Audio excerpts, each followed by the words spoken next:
दोस्तों आज पेश है धर्म बहन का रक्षक। ये कवर चित्र दोस्तों।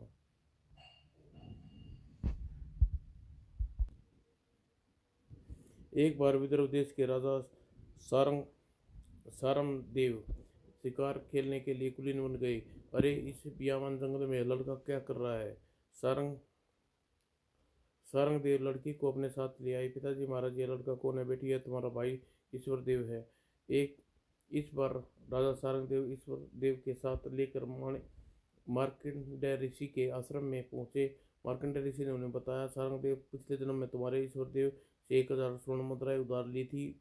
जब ईश्वर देव ने अपनी मुद्राएं वापस मांगने आया है और क्रोध में भरकर तुमने इसकी हत्या कर दी थी। यह आप क्या कह रहे हैं ऋषिवर? तब मार्कंडेय मार्कंडेय ऋषि ने उसका पूर्वजन्म दिखाया। महाराज की जय हो। एक सेवक को कैसे याद किया? राम तीर्थ जी, हमें 1000 स्वर्ण मुद्राएं उधार चाहिए। एक वक्त बाद जब वह मुद्राएं वापस लेने आया, ओह यह क्या कर दिया, एक ब्राह्मण की हत्या कर दी। और राम तीर्थ एक लंबी हिचकी ली और प्राण पे घर उड़ गए।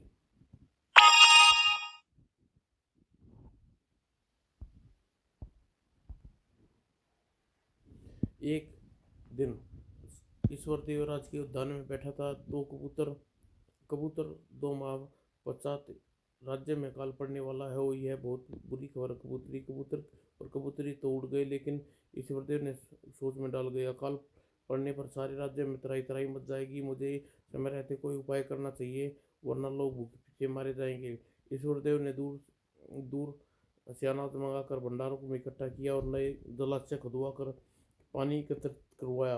अब कोई भी अकाल पीड़ित नहीं हो पाएगा। अनाज अकाल पड़ने पर प्रजा को अनाज बांटा गया। हमारे महाराज बहुत अक्लमंद समय रहते उन्होंने अकाल से जूझने का सारा प्रबंध कर लिया। अकाल की अवधि समाप्त होने पर प्रजाजनों प्रशंसा का सच्चा अधिकारी मैं नहीं, ईश्वरदेव इसी की तरह से यह सब हो सका। और इस घटना की जानकारी के लिए पुरोधनों का कर्ज और विचित्र कबूतर पढ़ना न भूलिए। अब आगे बढ़े। अकाल की छाया विदर्भ देश से हट चुकी थी, लेकिन राजा सारंगदेव ने फिर भी चिंतित थे। एक दिन, पिताजी महाराज, क्या बात है? कई दिन हो गए आप चिंतित दिखाई दे रहे हैं। बेटा, अकाल की भीषण का से तो तुमने चतुराई से लोहा ले लिया, लेकिन अकाल के बाद के परिणाम भी कम भयंकर नहीं है। भंडारों का सारा अनाज समाप्त हो चुका है और खजाने का धन भी समाप्त हो गया है। इस समय समय में भी नहीं आ रहा कि राजकारी कार्य किस प्रकार चले। पिताजी महाराज, आप चिंतित न हो, न कोई राह अवश्य निकलाएगी। उसी शाम जब ईश्वर देवराज के उद्यान में बैठा था, अरे यह तो वही कबूतर और कबूतरी का जोड़ा है। काल की भविष्यवाणी की थी। मुझे उन दोनों की वार्तालाप ध्यान से सुनना चाहिए, क्या पता अब कोई महत्वपूर्ण जानकारी दी। यह सोचकर ईश्वरदेव ने उन दोनों को गुटरगु पर ध्यान से सुनने लगा। कबूतरी विदर्भ देश से फिर हरियाली छा गई। कबूतर यूं तो सारे राज्य में हरियाली दोबारा लौट आई, पर यहाँ के राजा राजा के मन में अभी पतझड़ छाई हुई है। वह कैसे कबूतरी? राजा सारंगदेव इतने दिनों से परेशान है, जिसका कारण है कि इन दिनों उनके खजाने का भंडार बिल्कुल खाली हो चुका है। कबूतरी, क्या कोई ऐसा उपाय है जिससे राजा सारंगदेव की चिंता दूर हो सके? उपाय तो है कबूतर, पर जरा कठिन है। तुम बताओ तो सही कबूतरी। तो सुनो राजा, पश्चिम दिशा में जो खंडर है, उन खंडर में अतुट धन दौलत दबी है। यदि कोई उसे खोद कर निकाले तो राजा सारंगदेव की सारी परेशानियां दूर हो जाएंगी। लेकिन सारंगदेव को यह बात कौन बताएगा? खंडर का खजाना दबा रहा है, वही बताएगा जिसने अकाल पड़ने की बात समय रहते राजा सारंगदेव को बताई थी। इतना वार्तालाप करके कबूतरी वहां से उड़ गए। ईश्वरदेव उन दोनों की बातों प्रशंसा से सुनकर प्रसन्न हो उठा। पता नहीं कि ये कबूतर और कबूतरी कौन है, हर बार कठिन समय पर समस्या का समाधान जुटा देते हैं। और ईश्वरदेव तुरंत ही सारंगदेव के पास पहुंचा। पिताजी महाराज, आपकी समस्या का समाधान मिल गया, हमें जल्दी बताओ बेटे। पिताजी महाराज, राज्य की पश्चिम दिशा की ओर जो खंडर है, उस खंडर में अकूत खजाना दबा है।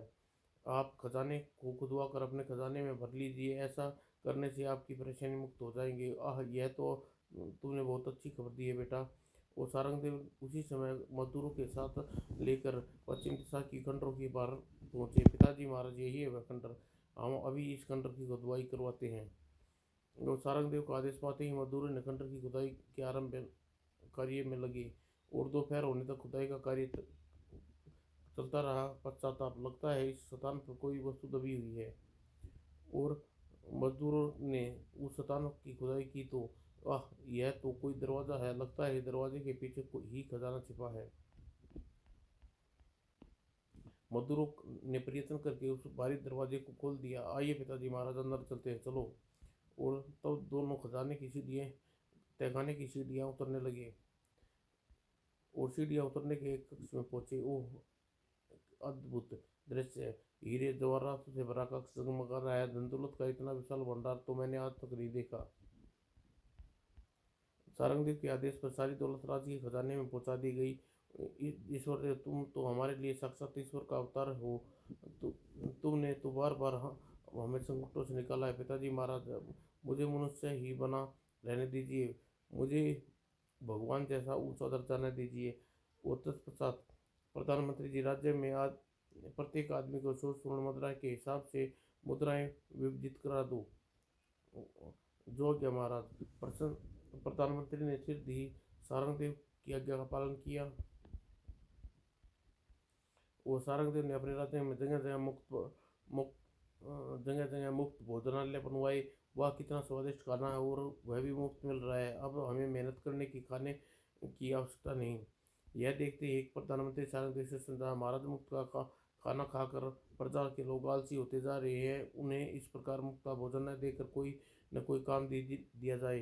प्रधानमंत्री जी, भूखों को भोजन खिलाना धर्म का कार्य है, उसी कार्य को आप बंद करने की सलाह दे रहे हैं। सारंगदेव देव पर भी मुफ्त में मिले खजाने का नशा छा गया था, इसलिए उसने प्रधानमंत्री की बात का मजाक में टाल दिया। एक बार पड़ोसी राजा सुल्तानपुर के राजा सुल्तान विभिन्न देश पर आक्रमण करने के उद्देश्य से विभिन्न देश की सीमा पर पड़ाव डाला। अपना दूत राजा सारंगदेव के पास भेजा। महाराज, हमारे राजा सुल्तान को पता चला है कि एक खंडर की खुदाई में आपको अपूर्व धन दौलत मिली है। हमारे महाराज चाहते हैं दौलत का 1 लाख स्वर्ण मुद्राएं उन्हें दी जाए, वरना वह विद्रोह देश पर आक्रमण कर देंगे। ओह, सुल्तान की सेना बहुत शक्तिशाली है, उसकी सेना का मुकाबला करना लोहित ने जमाना है। हमें उसकी बात मानकर इसे स्वर्ण मुद्राएं देनी चाहिए। यह सोचकर सारंगदेव दूत से कहा, दूत हमारे राजा 1 लाख स्वर्ण मुद्राएं देने के लिए दूत राजा को 1 लाख स्वर्ण मुद्राएं देने के लिए तैयार है। पिताजी महाराज, ये आप क्या कह रहे हैं? ईश्वर देव के कथन सुनकर दरबारी उठकर कहने लगे, महाराज उचित ही निर्णय लिया है। धन धन के खून खराबा उचित नहीं। राजा सुल्तान की बात मान लेने में ही समझदारी है। मैं भी महाराज का निर्णय से सहमत हूँ, समर्थन में करता हूँ। और ईश्वर देव की इच्छा के विरुद्ध राजा सुलेमान को 1 लाख स्वर्ण मुद्राएं भेजी गई। वाह, मजा आ गया। राजा सारंगदेव ने घबरा कर अनुचित मांग मान लिया। इस समय इस समय तुम हम अपने और राज्य वापस चलते हैं। दोबारा सिर दी। सारंगदेव से और मुद्राएं लेने के लिए हम यहाँ आएंगे। और 1 लाख स्वर्ण मुद्राएं लेकर राजा सुल्तान ने अपने सेना के साथ वहां से वापस लौट गया। तब प्रधानमंत्री ने ईश्वरदेव से कहा, ईश्वरदेव, आज तो महाराज ने जो किया तुम्हारी राय में क्या उचित था? नहीं प्रधानमंत्री जी, वह उचित नहीं था। धन देने की बजाय यदि प्रधानमंत्री सुल्तान सिंह युद्ध करते तो उचित होता। ईश्वर देव, राज्य के सारे लोग मुफ्त के अनाज खा खा कर आलसी हो गए हैं, कोई काम धंधा नहीं करते। ऊपर से देश का राजा खुले हाथों से खजाने को लुटा रहा है। ऐसा कब तक चलेगा? प्रधानमंत्री जी, मैं इसमें क्या कर सकता हूँ? तुम बहुत कुछ कर सकते हो। ईश्वर देव, सुना है महाराज तुम्हारी बात मानते हैं। तुम किसी प्रकार उन्हें यह बात समझाओ कि जो कुछ है जो कुछ भी इस समय कर रहे हैं वह ठीक नहीं कर रहे। ठीक है, मैं उन्हें समझाने की कोशिश करूँगा प्रधानमंत्री जी। वो दोनों दूसरे दिन ईश्वर सारंगदेव से बोला, पिताजी महाराज, पहले आप प्रतिदिन राज्य का दौरा करने के लिए राजमहल से बाहर निकलते थे, लेकिन खंडर का खजाना मिला है, तब से आपने दौरा पर जाना बंद कर दिया। तुम्हारे कहने का क्या तात्पर्य है बेटे। पिताजी महाराज, आज आप पूर्ण राज्य का दौरे पर जाना प्रारंभ कर दीजिए। आज मैं भी आपके साथ चलूँगा। ठीक है। सारंगदेव ईश्वरदेव के साथ लेकर राज्य के दौरे पर निकला।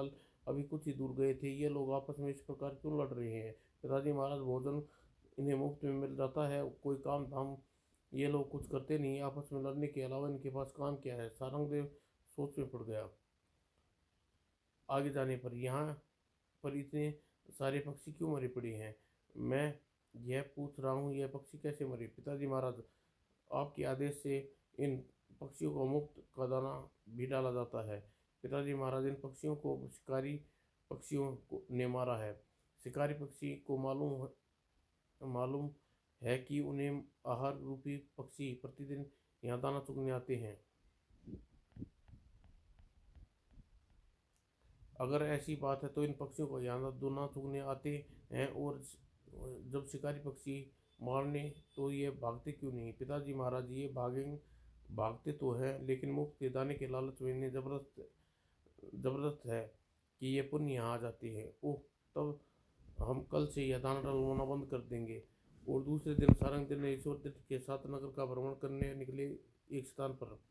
अरे, यह क्या? हमने तो कल ही आज्ञा दी थी, लेकिन आज पक्षियों ने दाना न डाला जाए पर यहाँ पर दाना भी नहीं पड़ा। फिर भी ये पक्षी का झुंड यहाँ पर क्यों चक्कर लगा रहा है? पिताजी महाराज, इन पक्षियों को प्रतिदिन बिना प्रयास के दाना मिल रहा था, अतः ये अब दाने चारे की तलाश की आदत भूल चुके हैं, असली आलसी हो गए हैं, इसलिए कहीं और न जाकर दाने की खोज में यहीं चक्कर लगा रहे हैं। यह सुनकर सारंगदेव के मस्तिष्क में झटका लगा। जिस प्रकार मुफ्त का दाना खाकर ये पक्षी आलसी हो गए हैं, उसी प्रकार मेरे राज्य के लोग भी मुफ्त का खाना खाकर आलसी हो गए हैं। मुझे शीघ्र ही कोई उचित कदम उठाना चाहिए, वरना एक बार फिर अकाल का सामना करना पड़ सकता है। और फिर वह वापस महल लौट आए और महल में आकर उन्हें प्रधानमंत्री को बुलाया। प्रधानमंत्री जी, मुफ्त का भोजन अल्लाह बंद कर दो। जो मेहनत करेगा उसी को भोजन मिलेगा। मुफ्त का खा खा कर तुम लोग निकम्मे होते जा रही है। जो क्या महाराज? महाराज को अकल तो आई तो सही। और तत्पश्चात सारंगदेव ने ईश्वरदेव से कहा, ईश्वरदेव, नगर का भ्रमण करवा कर तुमने हमारी आंखें खोल दी, हमें गलत राह पर चल दिए थे। एक बार फिर तुमने हमें गिरने से संभाल लिया। तुम्हारे आभारी हैं बेटे। पिताजी महाराज, यह आप कैसी बातें कर रहे हैं? आपको अपना भूल अपनी भूल समझ में आ गई। यह देखकर बहुत प्रशंसा हुई। अभी वे दोनों वार्तालाप कर ही रहे थे, एक सेवक ने प्रवेश किया। महाराज, राजा सुल्तान सिंह के दूत आपसे मिलना चाहते हैं। सुल्तान सिंह का दूत हमसे मिलना चाहता है, लगता है वह फिर स्वर्ण मुद्राएं मांगने आया है। पिताजी महाराज, इस बार सुल्तान सिंह की मांग न मानकर युद्ध की घोषणा कर दीजिए। तुम ठीक कह रहे हो ईश्वरदेव, इस बार हम एक भी स्वर्ण मुद्रा न देंगे। और सारंगदेव ने सेवक को संदेश दिया, जाओ सुल्तान सिंह के दूत जाकर कह दो कि इस बार उन्हें राजा के एक भी स्वर्ण मुद्रा नहीं देंगे। जो क्या महाराज? राजा सारंगदेव से मिले बिना ही सुल्तान सिंह का दूत जब वापस अपने उसके पास लौटा तो उसे सारी बात बताई। ओह, तो चीटी के विपर निकल आए हैं। हम देखते हैं युद्ध में हमसे कैसे जीतता है। और फिर दूसरी ओर राजा सारंगदेव चिरता ही अपनी सेना को संगठित किया। सैनिकों, सुल्तान सिंह हमें डरा कर हमसे स्वर्ण मुद्रा लेना चाहता है। तुम्हारा क्या निर्णय है? नहीं महाराज, कदापि नहीं। हम ऐसा नहीं होने देंगे, चाहे हमारी जान क्यों न चली जाए। हम सुल्तान सिंह के सहकरना के चक्के छुड़ा देंगे महाराज। और जब राजा सुल्तान सिंह और राजा सारंगदेव की सेनाएं आपस में घमासान युद्ध हुआ। राजा सारंगदेव की सेना के हौसले बुलंद थे, इसलिए संध्या होते होते सुल्तान सिंह की सेना के पांव खुड़ गए। और अपनी सेना को बुरी तरह देखकर सुल्तान सिंह युद्ध क्षेत्र से भाग खड़ा हुआ। मैं तो सोच रहा था कि पहले की तरह इस बार भी सारंगदेव मुझे मुद्रा देगा, पर इस बार तो जान के लाले पड़ गए। सुल्तान सिंह को भागते देख सारंगदेव की सेना में हल्ला छा गया। इस घटना को घटे हुए 8 वर्ष व्यतीत हुए थे। राजकुमारी रत्नावली इस वर्ष देव अब युवा हो चुके थे। एक दिन, पिताजी महाराज, मैं अपनी सहेलियों के साथ राज के उद्यान में घूमने जा रही हूँ, जाओ बेटा।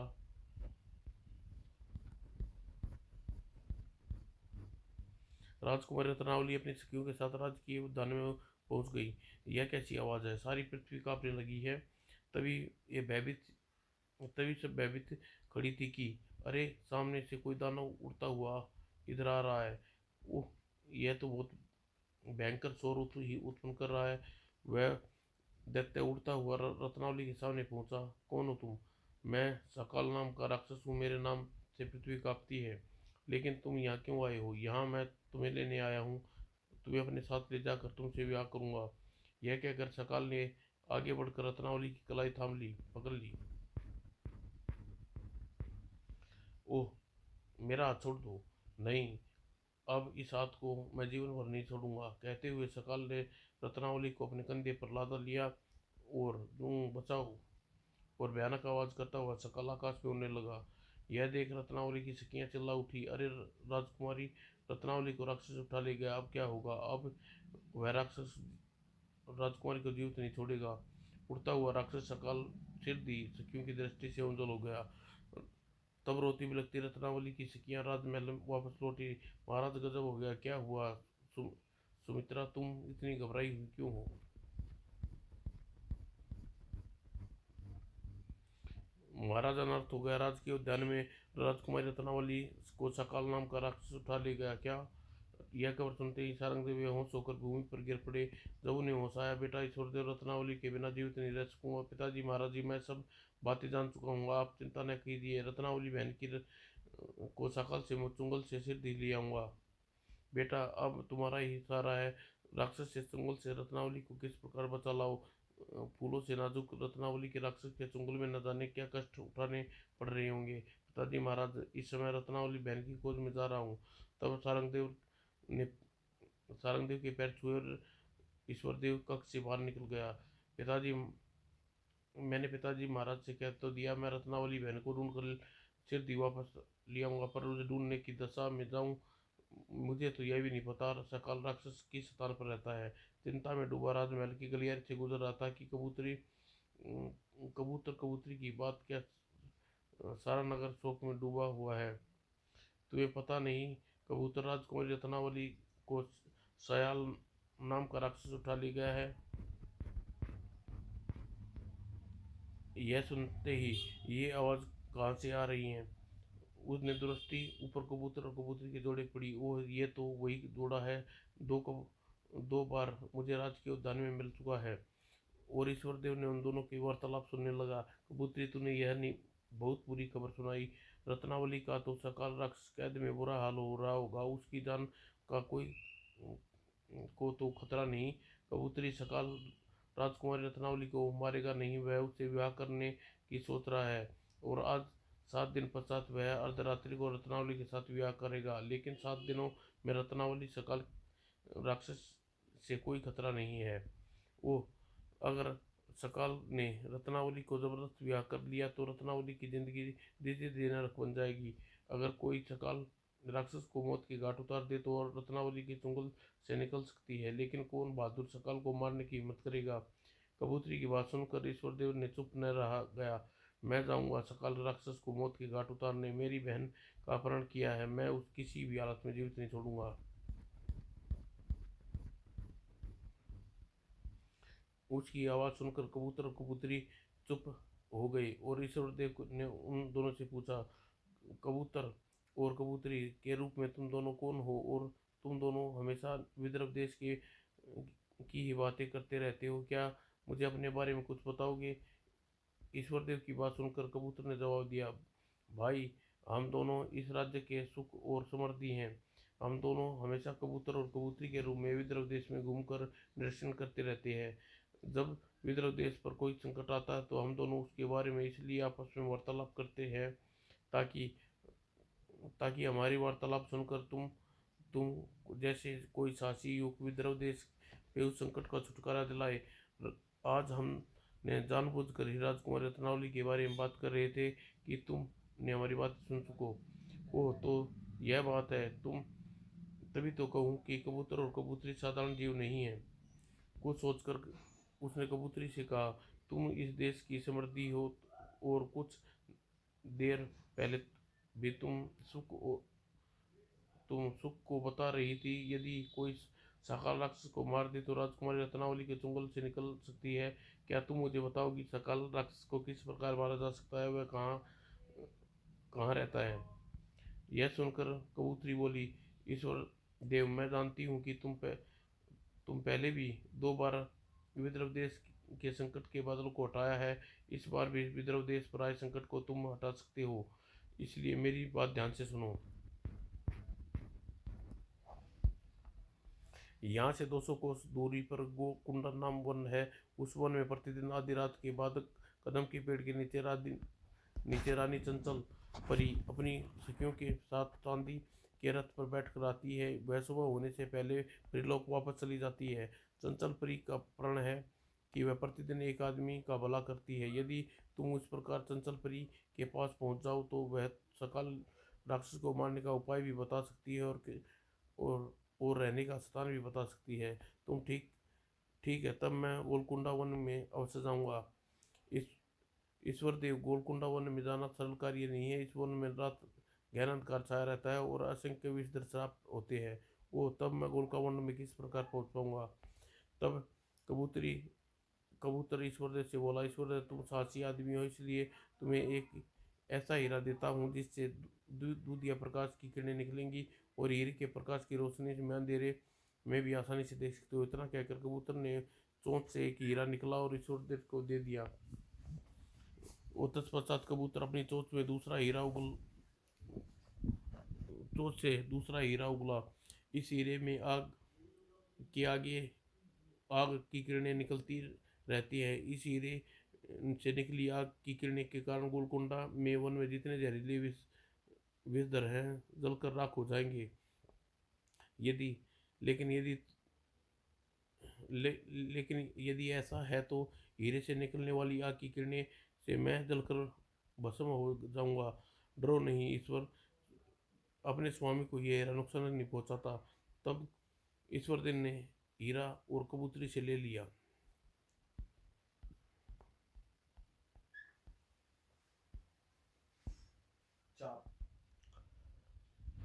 तब ईश्वरदेव ने कबूतर और कबूतरी के रूप में विवर्त देश के सुख और समृद्धि से कहा, आप दोनों को वचन देता हूँ कि मेरे होते हुए कभी विदर्भ देश में सुख और समृद्धि पर कोई आंच नहीं आएगी।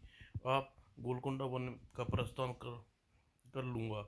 हमारी शुभकामनाएं तुम दोनों के साथ है। ईश्वर भगवान भगवान तुम्हें समर्थता प्रदान करे। तब ईश्वर देव पुनः सारंग देव के पास पहुंचा। पिताजी महाराज, मुझे ऐसा घोड़ा दीजिए जो बहुत तेज दौड़ता हो।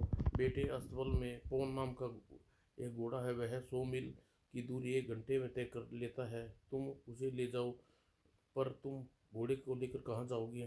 पिताजी महाराज, मैं उस घोड़े को चढ़कर सकाल राक्षस की खोज में जाऊंगा। ईश्वरदेव ने कबूतर कबूतरी का वार्तालाप सारंग देव को बताया। सारी बात जानकर, जाओ बेटा, तुम पवन घोड़े को लेकर गोलकुंडा वन की ओर निकल जाओ। जो गया पिताजी महाराज। तब पवन घोड़े को ईश्वर देव ने अस्तबल से खोला और घोड़े पर चढ़कर गोलकुंडा वन की ओर चल पड़ा। सिर्फ 2 घंटे पश्चात ही ईश्वर देव गोलकुंडा वन के बाहर पहुंच गया। अब मुझे वन के बाहर कदम के पेड़ की तलाश करनी चाहिए। और यह सोचकर ईश्वर देव ने वन में प्रवेश किया। ओह, तो अग्नि अग्नि अनगिनत सांप पुकारते हुए मेरी ओर चले आ रहे हैं। मुझे सिद्धि कबूतर की दी आग उगलने वाली मणि को बाहर निकाल लेना चाहिए। और जैसे ही उसके सम्मुख आते ही ईश्वरदेव ने तत्काल मणि बाहर निकाल ली। उसी सी और सारे सांप क्षण भर में जलकर राख हो गए। इस प्रकार मणि के सारे गोलकुंडा वन में सारे सांपों को जलाकर मार डाला और कबूतर की दी मणि को निकाल कर वह उसने प्रकाश से वन के अंदर की ओर लिया। कबूतर और कबूतरी की दी हुई मणि मेरे लिए बहुत सहायक है, वरना कभी का गोलकुंडा वन में प्रवेश न कर सकता था।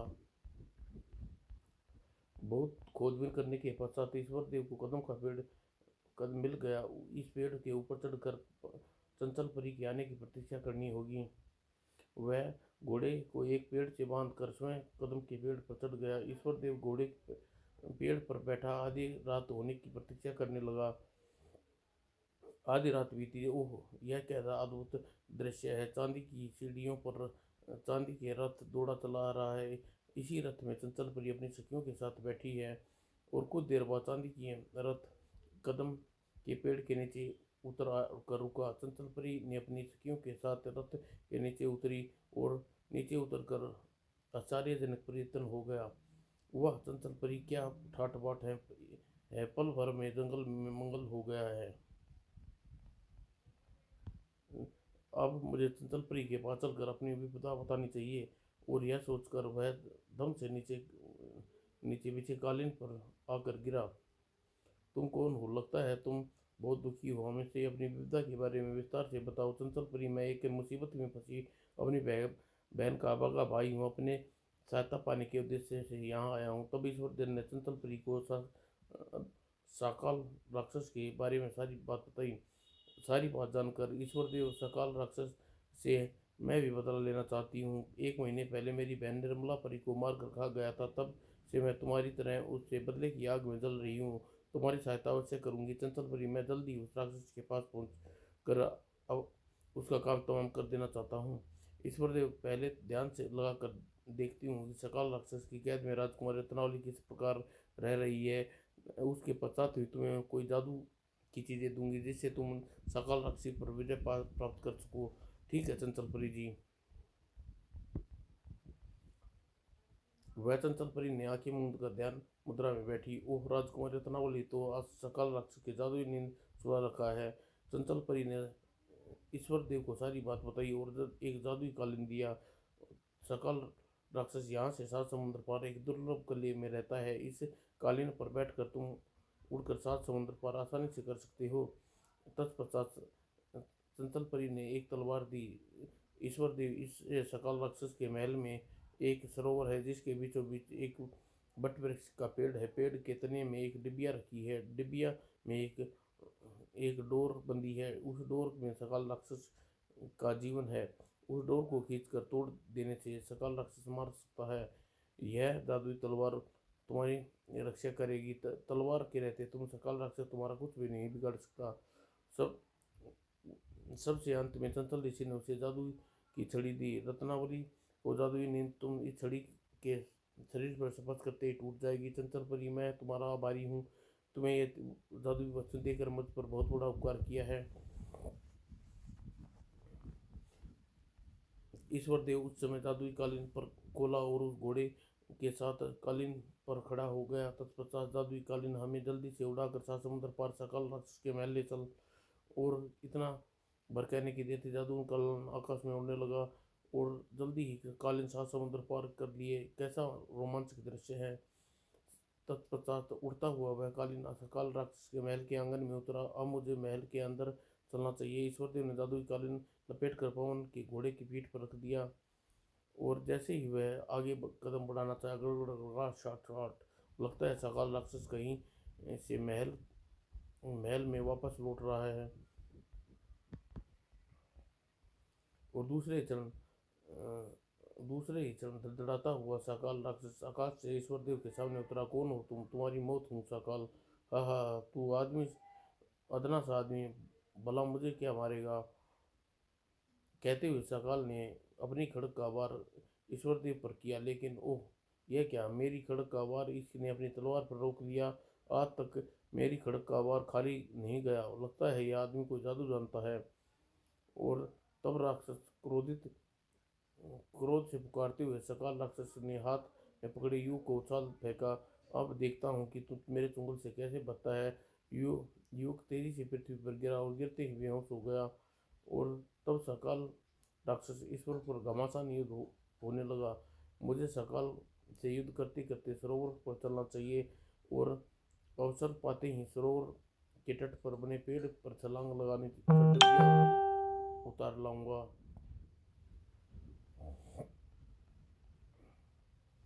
और दूसरी ओर सकाल सोच रहा था, आज तक मुझे युद्ध करने में किसी का भी हिम्मत नहीं हुई थी। इस छोकरे ने मेरा एक भी बार काम नहीं कर रहा। यह कैसा चमत्कार है। और सकाल से युद्ध करते करते सरोवर के तट पर आ पहुंचा। यह छोकरा लड़ते लड़ते मुझे सरोवर के तट पर क्यों ले आया है। और अवसर देख दे और अवसर पाकर इस बट वृक्ष की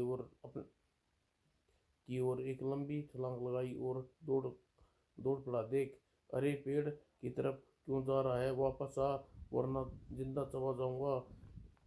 यह आने वाला समय बताएगा कौन किसको जिंदा चबाता है, कहकर ईश्वर देव वृक्ष पर चढ़ने लगा।